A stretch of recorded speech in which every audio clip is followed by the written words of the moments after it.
6월 최근 트레이드 분위기가 심상치 않습니다. 2024년 1위와 10위와의 승률이 2할밖에 차이가 나지 않을 만큼 역대급 순위 경쟁이 이어지고 있는데요. 아직 경기가 많이 남아있기 때문에 5강 판도도 어떻게 될지 아무도 모릅니다.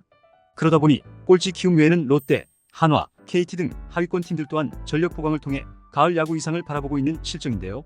특히 최근 한화 이글스가 명장으로 알려진 김경문 감독을 전격 영입하면서 트레이드 시장의 태풍으로 떠오르고 있습니다.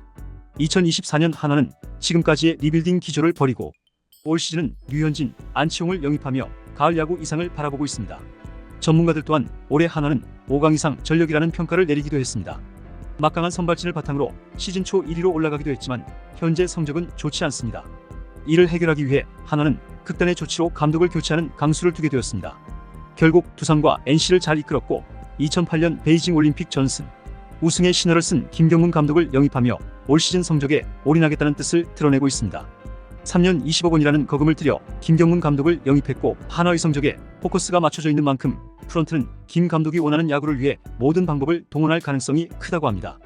현재 한화의 전력은 FA를 통해 최은성, 류현진, 안치홍 등 대업뿐만 아니라 1라운드 신인 자원을 꾸준히 모아왔음에도 외야수, 불펜 등의 취약점이 있는 것은 분명합니다. 그렇다 보니 올해 한화는 성장 가능성이 큰 유망주를 판매해서라도 지금의 성적을 담보할 수 있는 자원들을 트레이드를 통해 적극적으로 노려볼 가능성이 있습니다.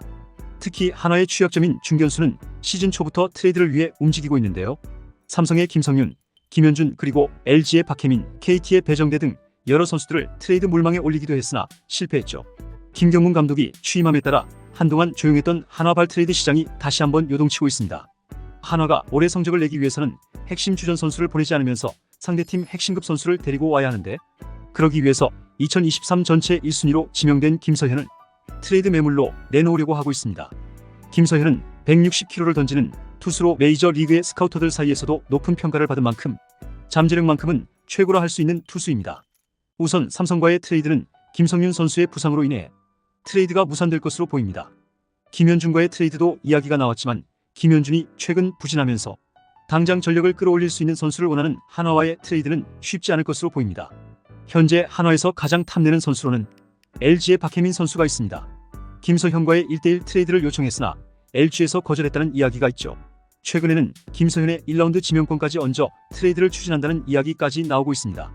한화는 전체 2순위 지명권을 갖고 있기 때문에 2025 시즌 현재로선 정우주 또는 정현우라는 선수를 뽑을 수 있습니다.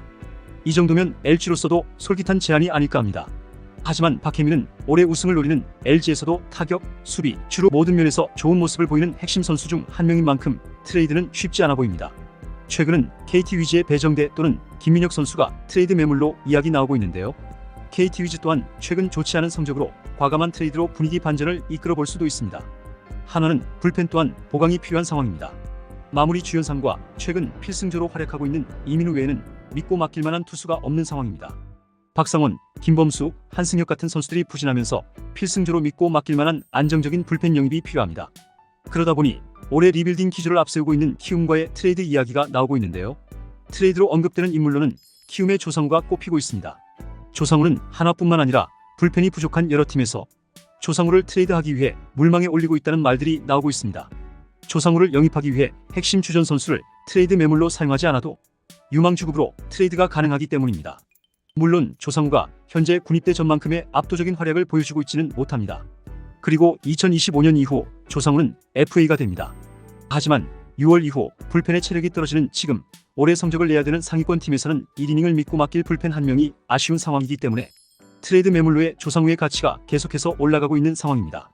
최근 키움의 김희집이 NC와 1, 3라운드 지명권으로 트레이드를 단행한 바 있는데요. 한화는 NC보다 상위 순번에 있는 만큼 NC와의 트레이드처럼 1라운드 지명권으로 조상우 트레이드 가능성이 점쳐지고 있습니다. 1라운드 지명권과 트레이드가 단행된다면 2025 시즌 키움은 전체 1, 2순위가 유력한 정우주, 정현우를 동시에 영입할 수 있게 되어 확실한 미래 자원을 보강할 수 있게 되며 한화는 올해 5강 이상을 노려볼 수 있는 핵심 카드를 갖게 됩니다. 한편 현재 조상우를 영입을 염두에 볼 만한 팀은 한화 외에 상위권 팀에서는 LG가 뽑히는데요. 2년 연속 우승을 노리는 LG지만 작년에 비해 불펜의 무게감이 확 떨어졌습니다. 고우석이 메이저리그로 떠났으며 함덕주의 부상, 정우영, 백승현의 부진, 그리고 이정용의 군입대로 작년에 비해 약해진 모습이죠. 작년 키움과 최원태, 이주영 트레이드처럼 유망주를 내주는 한이 있더라도 조상우를 영입할 가능성은 충분히 있어 보입니다. 올해 좋은 성적을 보이는 삼성도 최근 필승조 임창민, 김재윤이 부진한 모습을 보이면서 보강이 필요한 상황이기 때문에 트레이드 시도를 해볼 수도 있을 거라 보입니다. 여러분들은 한화의 중견수 트레이드와 키움 조상우 트레이드에 대해 어떻게 생각하시나요? 한화에서는 어떤 선수를 데리고 와야 5강 이상의 성적을 이끌어낼 수 있을까요? 조상우는 과연 어느 팀으로 이적하게 될까요? 댓글에 남겨주세요.